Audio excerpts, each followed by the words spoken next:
KTM has officially introduced the Freeride 350 to the market. A small motorcycle that could be well received by a less specialized public compared to most of the products offered by the Austrian manufacturer. However, a purely personal note is the aesthetic character of the Freeride 350 model.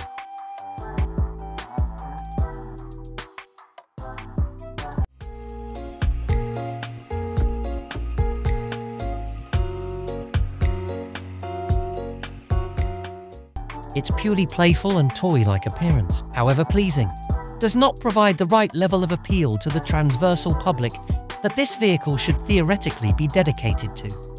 The seats with their decidedly uncomfortable appearance, and the angular plastic that covers and does not cover, may also have value for those who appreciate such designs, but they inevitably alienate users who want to use a more diversified motorcycle.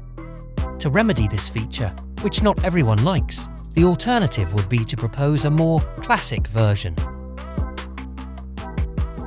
With the appearance of a regular motorcycle from the late 70s, aimed at a more mature public who would like to use this motorcycle in total, with a real saddle, a tank that looks like it, and fenders that protect against mud.